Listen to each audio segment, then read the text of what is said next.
மக்கள் அனைவருக்கும் வணக்கம். நம்ம இன்னைக்கு இந்த பதிவில் என்ன பார்க்க போகிறோம்னா, நம்ம கடந்த 5 ஆண்டுகளில் போன ஆட்சியில் தான் நம்ம திருட்டு திராவிடம் திருட்டு திராவிட மாடல் ஆட்சியில் என்னெல்லாம் நடந்தது அப்படிங்கிறத மக்கள் அனைவரும் நல்லா கண்கூட பார்த்துட்டு இருந்தீங்க. எவ்வளவு லஞ்சம், ஒரு காவல்துறையில் போய் ஒரு வழக்கு நம்ம போய் கொடுத்தோம்னா என்னெல்லாம் பண்ணுவாங்க அப்படிங்கிறது காவல் நிலையத்துக்கு போன அத்தனை பேருக்கும் தெரியும். இதை விளக்கமாக சொல்ல வேண்டாம். அத்தனை பேர் புரிஞ்சிருப்பாங்க என்னெல்லாம் பண்ணுவாங்க அப்படின்ட்டு. ஆனால் இந்த திமுக ஆட்சி முடிஞ்சு இப்போ நம்ம தாவைக்கா ஆட்சி அமைச்சிருக்கு. ஒரு நல்லாட்சி நடக்குது. நல்லாட்சினா எப்படி? ஊழல் லஞ்சம் இல்லாத ஒரு நல்ல ஆட்சி நடந்துக்கிட்டு இருக்கு. இதை தடுக்கணுங்க பேரில் எவ்வளோ பேர் தெரியுமா? ஒருத்தன் 10 மணிக்கு மேலே கடையை சாத்திட்டு பிளாக்கில் சரக்கு ஓட்ட முடியல அப்படின்ட்டு ஒரு குரூப்பில் ஆந்தது. இன்னொரு குரூப் என்னென்னா, மணல் அள்ளி கொள்ளையடித்த குரூப்பு. கையில் காசு நிறையா பார்த்துட்டு இப்போ அவனால் கை அரிக்குது. அந்த மாதிரி ஒரு குரூப்பு. இன்னொரு பக்கம் மலையை உடைச்சி கல் கேரளாவுக்கும் கர்நாடகாவுக்கும் கடத்தினானுல அந்த குரூப் ஒரு பக்கம் கையை அரிக்குது அவங்களுக்கும். இன்னொரு குரூப்பு பார்த்திங்கன்னா, அரசு அலுவலகங்களில் வாங்கின சம்பளம் பத்தலன்ட்டு பொதுமக்கள் ஏதாவது ஒரு வேலையாக வராங்கன்னா அவங்ககிட்ட காசு வாங்கிட்டு தான் வேலை பார்த்துருக்கானுவோ இந்த அரசு அதிகாரிகள். அவனும் என்ன இப்போ பார்த்தா அவன் இப்போ ஒரு பக்கம் ஒருத்தர் புலம்புதார், ஜிபேயில் எதுலேயும் பணம் வாங்கக்கூடாதுங்காங்க. பணம் வாங்கினா அப்போ நாங்கள்லாம் சாமியான பந்தல் போட்டு நைட்டு 8 மணி வரைக்கும் சாமியான பந்தல் போடுதோம் வைக்கோம், கலெக்டர் போட சொன்னாருன்ட்டு அதெல்லாம் எந்த காசுலேருந்து கொடுக்குது அப்படிங்கிறாரு. அப்போ அதுக்கெல்லாம் லஞ்சம் வாங்கினா தான் முடியுமா? உங்களுக்குன்னா சம்பளம் கொஞ்சம் கொஞ்சம் கம்மியான சம்பளமாக கொடுக்காங்க. இன்றைக்கி பாருங்கள், பொதுமக்கள் எவ்வளோ ஒருத்தரெல்லாம் ஒரு நாளைக்கு 300 சம்பளம் 250 சம்பளத்துக்குலாம் வேலைக்கு போகிறாங்க. உங்களுக்கு எவ்வளவு அள்ளி கொடுக்காங்கல்ல? அரசு வேலைக்கு மக்கள் வரணும் அப்படிங்கிறதுக்காக தான் அரசு வேலைக்கு ஆள் இல்லாமல் போயிடக்கூடாது அப்படிங்கிறனால தான் உங்களுக்கு அதிகமான சம்பளம் கொடுக்குறாங்க. அது பத்தலன்ட்டு இவங்க நீங்கள் ஏதாவது ஒரு மனு கொடுக்க போனாலும் சரி, எது கொடுக்க போனாலும் அங்கே மெயினான அந்த டப்பு இல்லைன்னா வேலை நடக்க மாட்டேங்குது. இதெல்லாம் ஒழிச்சிருக்கு இந்த ஆட்சியில். அப்புறம் கூட நம்ம ரோட்லேயே பார்க்குறோம், ஒரு சில இடங்கள்லாம் வார லோடு வண்டிகளை மறித்து காவல்துறை தான், வேறு யாரும் கிடையாது, காவல்துறை தான். நம்ம கண்கூட நம்ம டெய்லி ரெகுலராக பார்த்த இது தான் சொல்லுவேன். 50 100 வாங்கிட்டு தான் இருந்தாங்க. இப்போ அது அறவே ஒளிஞ்சு வச்சு இல்லை. இப்போ நான் அந்த வழியாக போகும்போது பார்க்குறேன், அந்த கூடாரமே காலியாகி உட்காந்துருக்காங்க. ரோட்டில் வர வண்டி அத்தனை வண்டியுமே நைட்டு 11 மணிக்கு மேலே பார்த்தோம்னா அத்தனை வண்டியும் மறித்து லோடு வண்டியை பூரா மறித்து 50 100 வாங்கிட்டு தான் இருந்தாங்க. இப்போ அது கம்ப்ளீட்டாக ஸ்டாப் ஆகிருக்கு. அப்போ இது நல்ல ஆட்சியா கேடுகட்டாட்சியா? போன ட்ரிப் நடந்ததான் கேடுகட்டாட்சி இல்லையா? அதை நல்லா மக்கள் புரிஞ்சுட்டாங்க. இப்போ இதை எப்படியாவது கவுக்கணும். 6 மாதத்துக்குள்ளே கவுத்துறணும். இது கவுந்துருச்சுன்னா நாங்கள் அதிமுகவும் திமுகவும் ஒன்றா சேர்ந்து ஆட்சி அமைச்சிருவோம். ஏன்னா 2 பேரும் தான் கொள்ளையடிச்சிருக்காங்க மாற்றி. இனி கொள்ளையடிச்சா நான் வெளியில் ஆட்சி தான் வரும். நான் வந்தோம்னா நீ உனியை கண்டுக்கிட மாட்டேன். உன்னோட ஆட்சி வந்தால் நான் உனியை கண்டுக்கிட மாட்டேன். இதுதான் 2 பேரும் ஊழல் பண்ணி கெடுத்து வச்சுருக்காங்க நாட்டை. இதை ஒழிக்கிறதுக்கு வந்திருக்கு புதிய தாவேக்கா. இந்த தாவேக்கா வந்ததுக்கப்புறம் ஒருத்தர்லாம் பார்த்தா திமுகவில் இருந்து கதறுதாரு. அவருக்கு பேசுனாலே பதறி தான் பேசுறாரு. தைரியமாக இருந்தால் நீ நேரடியாக செயல்பாடை காமிச்சு பண்ணணும். அவங்க குடும்பத்தை பற்றி பேசுகிறது, அவர் கூட ஒரு பெண் நடிகையை வச்சு சாடையில் பேசுகிறது, இதெல்லாம் கலைஞருக்கு எத்தனை பொண்டாட்டி அப்படின்னு உங்களுக்கு தெரியுமா? நாமெல்லாம் சின்ன பிள்ளையிலேருந்து உங்கள் அரசியலை பார்த்து தான் இருக்கேன்.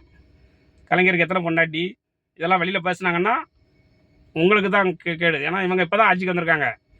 நீங்கள் 75 வருஷம் கட்சின்னு நீங்கள் வெளியில் பீத்திக்கிட்டு அலையுதீங்க. அதனால் மக்கள் இதுக்கு முன்னாடி அரசியல்னா ஒரு சாக்கடை அப்படின்ட்டு இருந்தாங்க. இப்போ அரசியல் அது ஒரு புரட்சி. இது நம்ம புரட்சி செஞ்சால் தான் நம்ம நாட்டை ஒழுங்காக காப்பாற்ற முடியும் அப்படின்னு மக்கள் எல்லாரும் வெகுண்டு எழுந்துட்டாங்க. இனிமே உங்கள் கொள்ளையடிக்கிற கூட்டம்லாம் இனி ஓரங்கட்டி தள்ளிடுவாங்க. அதனால் நீங்கள் இன்னும் ஒரு 15 வருஷம் இல்லை, 20 வருஷம் இல்லை, கண்டினியூவாக நீங்கள் ஓரங்கட்டி உட்காந்து வேடிக்கை பாருங்கள். இதில் யாரெல்லாம் கொள்ளையடிச்சிங்களோ அவங்கெல்லாம் கொள்ளையடித்த காசை பூரா மறைச்சி வச்சுருந்து ஒழுக்கமாக இருந்து சாப்பிடணும்னா சாப்பிடுங்க. இல்லை அரசை ஏமாத்தின குற்றத்துக்கு நீங்கள் மறுபடியும் உள்ளே போகிறதுக்கு ரெடியாக இருங்க. எல்லாம் வரும் ஒவ்வொன்றா. குற்றம் செஞ்ச தவறு செய்தால் தண்டனை உண்டு அப்படிங்கிற அடிப்படையில் இப்போ எல்லாமே நடந்துக்கிட்டு இருக்கு.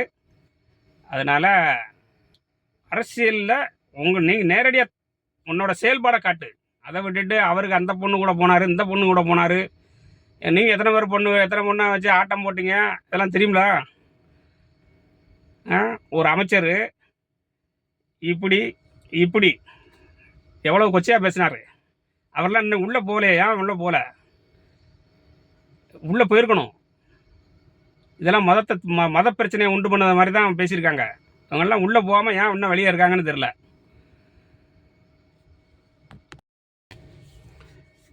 எதிர்கட்சி தலைவரை கைது பண்ணிட்டாங்க. கைது பண்ணனா இல்லை, கைதுலாம் கிடையாது. அது விசாரணைக்காக தஞ்சாவூர் கூட்டு போகிறாங்க.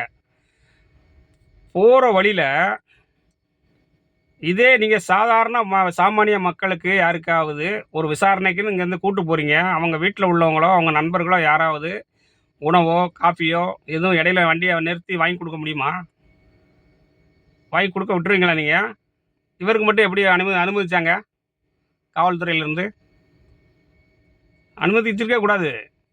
அவர் என்ன விசாரணைக்கு கூட்டு போகிற ஆளுக்கு நீங்கள் எப்படி இடையில ஒருத்தர் காஃபி கொண்டாந்து கொடுக்குறாரு, அந்த காஃபியில் ஏதாவது கலந்து கொடுத்து அவரை எதுவும் ஆனால் ஆயிடுச்சு, அப்போ என்ன ஆகும்? சட்டம் ஒழுங்கு கெட்டு போகும்.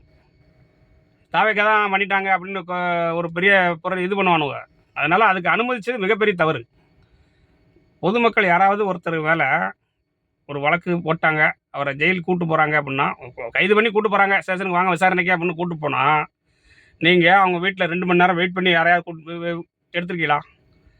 முன்னாள் காவல்துறை அதிகாரி ஒருத்தர் வரதராஜன் சொல்லி நம்ம நேதாஜி டிவி சேனல் நடத்துகிறார்.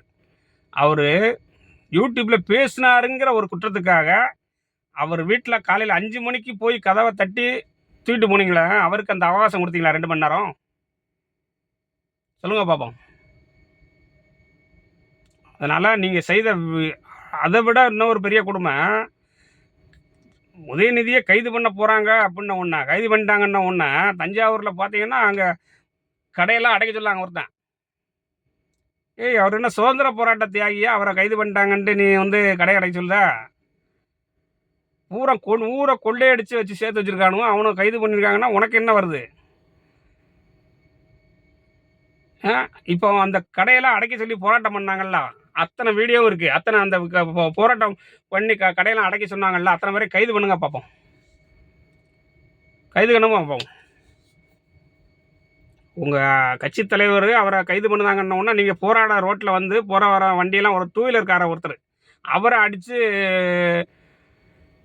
பிரச்சனை பண்ணுறாங்க. பாருங்கள், காணொலியில் வலைவலியில் இருக்குது. அப்போ இதே நாங்கள் பண்ணால் என்ன ஆகும்? திருப்பி கைது பண்ணி உள்ளே வைக்க மாட்டீங்க? அவனோட பூரா அந்த வீடியோவில் கடையெல்லாம் அடைக்க சொல்லானே, எவனாவது ஒருத்தனை இது வரைக்கும் கைது பண்ணியிருக்காங்களா? கைது பண்ணியிருக்கணும். கள்ளக்குறிச்சியில் பள்ளிக்கூடத்தில் படிச்சிருந்த மாணவி ஹாஸ்டலில், அதுவும் விடுதியில், அனுமதி இல்லாத விடுதியில் தங்கி படித்த மாணவி பள்ளிக்குள்ளே வச்சு இறந்துருச்சு. அதுக்கு போராட வந்த மக்களை கலவரத்தை உண்டு பண்ணி அதை பார்க்க சும்மா வேடிக்கை பார்த்துக்கிட்டு நின்றுக்கிட்டு இருந்தவங்க மேலாம் வழக்கு. அப்போ இன்றைக்கி நேற்று இவங்க அந்த தஞ்சாவூர் காவேரி பிரச்சனைக்கு போராட்டம்ங்கிற பேரில் அவர் கைது பண்ணியிருக்காங்க. இவன் எத்தனை பேர் ரோட்டில் இறங்கி போகிற வர வண்டியை மறித்தான், கடைகளை அடைச்சி சொல்லலாம், அவனெல்லாம் ஏன் இன்னும் வழக்கு போடல? வழக்கு போட்டு உள்ளே வச்சுருக்கணுமா இல்லையா? அப்போ சட்டம் இருக்கிறவனுக்கு ஒன்று, இல்லாதவனுக்கு ஒன்று, அப்படி தானே?